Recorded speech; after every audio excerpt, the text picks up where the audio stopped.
Buat kalian menonton video ini, kalian menjadi orang pertama yang mengetahui alur cerita Boruto Time Skip, di mana cerita Boruto semakin mendebarkan dan tentunya sangat menarik untuk dinikmati.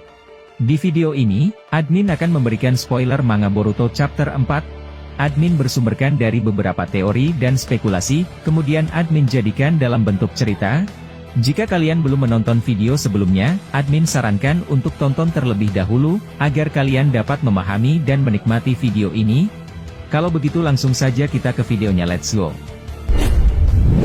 Cerita dimulai dari Boruto berkata kepada Code, "Mungkin menurut penglihatanku, kau sudah terkena luka yang banyak dari serangan sebelumnya.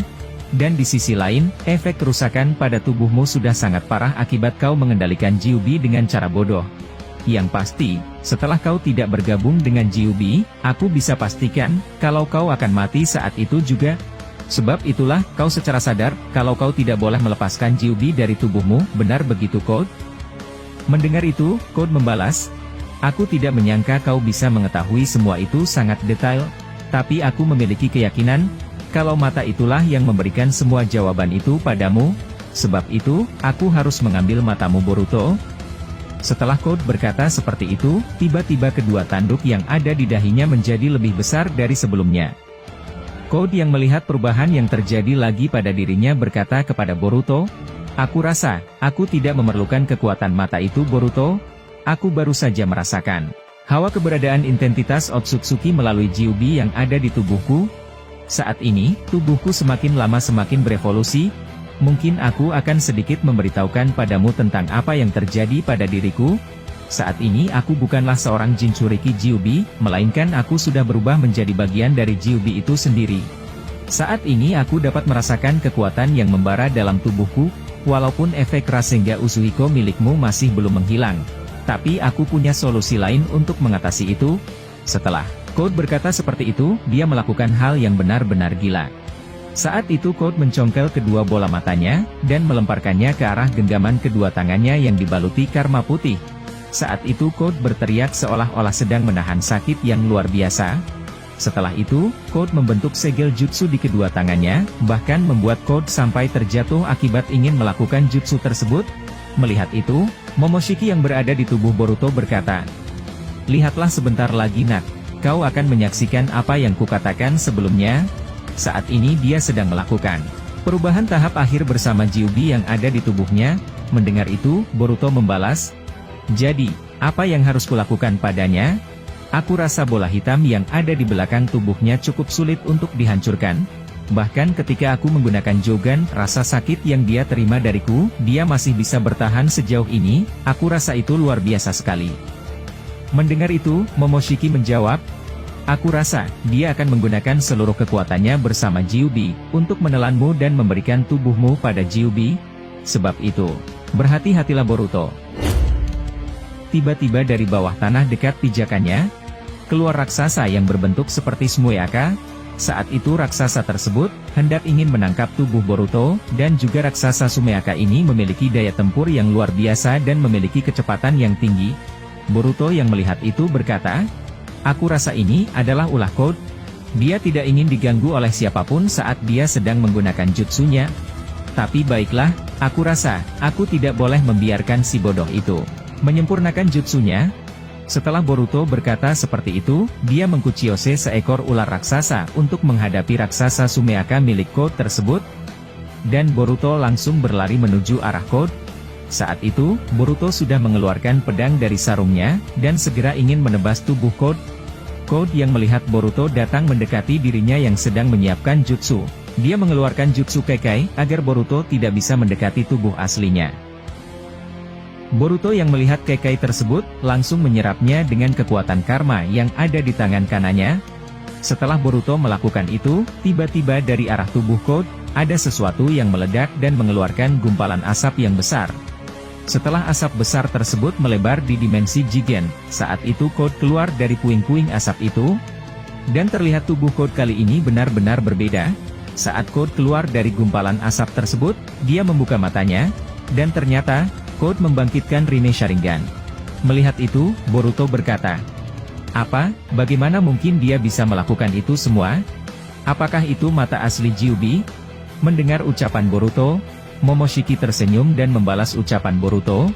Ya, saat ini dia benar-benar sudah bergabung dengan Kyuubi secara sempurna.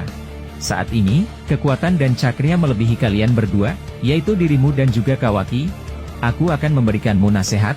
Dengan kekuatannya yang sekarang, saat ini dia sangat berbahaya. Jika saja kau terkena satu goresan luka saja dari dirinya, maka aku bisa pastikan kau akan mati. Ingat itu baik-baik, Boruto. Mendengar itu, Boruto berkata, "Oh, jadi begitu?" Dia mungkin sedikit berbeda. Dan juga aku kaget ketika melihat matanya terdapat Rinne Sharingan. Tapi, aku rasa, hingga sampai saat ini, semuanya masih dalam kendaliku. Setelah Boruto berkata seperti itu, dia membuka sarung tangan kanannya, dan membangkitkan kembali karma. Setelah Boruto melakukan itu, tiba-tiba dari kedua tangannya muncul Doujutsu Rinnegan berwarna merah pekat. Momoshiki yang melihat Boruto melakukan itu, dia tertawa dan berkata, "Aku tidak percaya kau akan menggunakan semua kekuatanku saat ini, bocah. Apakah kau tidak malu melakukan itu?" Mendengar itu, Boruto membalas, "Anggap saja itu adalah sebagai tanda jadi kau menumpang di tubuhku selama ini. Jadi diamlah, biarkan aku berkonsentrasi saat ini, Momoshiki." Di sisi lain, Code yang sudah berubah menjadi wujud yang baru, dia membuka mata Rinne Sharingan-nya, dan mengeluarkan petir raksasa dari kedua tangannya. Di sisi lain, Kawaki yang sedang berada di hutan seorang diri, dia sedang mencari-cari tanda cakar Code yang tersisa. Saat itu tanpa disengaja, Kawaki melihat ada tanda cakar Code di sebuah batang pohon yang tinggi. Melihat itu, Kawaki langsung menuju dan mendekati tanda cakar tersebut. Saat itu Kawaki berkata, "Mungkin saat ini, semua orang sudah tidak bisa diandalkan untuk mencari mereka berdua. Tapi aku rasa, dengan aku melakukan cara ini, aku bisa menemui titik koordinat mereka berdua." Setelah Kawaki berkata seperti itu dalam hatinya, dia meletakkan tangan kanannya dan menyentuh tanda cakar Code. Saat itu Kawaki berkata, "Jika aku bisa merasakan hawa kehadiran Code dengan tanda cakar ini, maka aku dapat mengetahui di mana keberadaan mereka." Saat itu Kawaki mengaktifkan karma miliknya, dan dia mengumpulkan seluruh cakra miliknya untuk melacak keberadaan Code saat ini, melalui tanda cakar milik Code yang masih tertinggal. Saat itu Kawaki benar-benar fokus memegang tanda cakar tersebut. Tapi pada saat dia melakukan itu, Kakashi lagi dan lagi kembali muncul di belakang Kawaki dan berkata, "Aku rasa kau telah melakukan hal yang menarik, Kawaki. Apakah aku boleh bergabung?" Kawaki yang melihat kehadiran Kakashi berkata, "Apa? Bagaimana mungkin? Mengapa kau bisa menemukanku di tempat ini, Rokudaima Hokage?" Mendengar itu, Kakashi menjawab, "Santailah, Kawaki. Aku hanya tidak sengaja bertemu dengan dirimu di sini, tapi lupakanlah itu semua. Apakah tanda cakar Code masih tersisa?" Mendengar itu, Kawaki membalas, "Seperti yang kau lihat, Code benar-benar meletakkan tanda cakarnya dimanapun. Aku rasa dia sudah meletakkan tanda cakar tersebut ke seluruh arah desa. Tapi, aku ingin bertanya padamu. Aku rasa aku tidak melakukan apa-apa padamu. Tapi mengapa kau seolah-olah sedang terus mengawasiku? Apakah kau tidak tahu sopan santun Rokudaima Hokage? Ayahku itu adalah Hokage ke-7. Jadi hentikanlah perbuatan kekanak-kanakanmu itu, Hokage ke-6." Mendengar itu, Kakashi membalas, "Jadi apa yang ingin kau lakukan dengan tanda cakar milik Code? Apakah kau sedang merencanakan sesuatu saat ini?"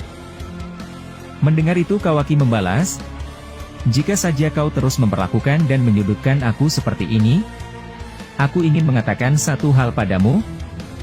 Akan ada sesuatu yang buruk terjadi pada dirimu, Rokudaima Hokage.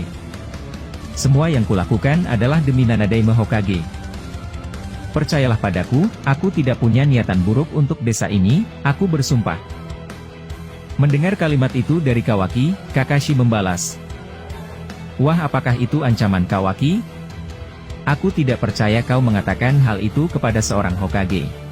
Mulai dari sekarang kau akan kutetapkan sebagai orang yang harus diawasi."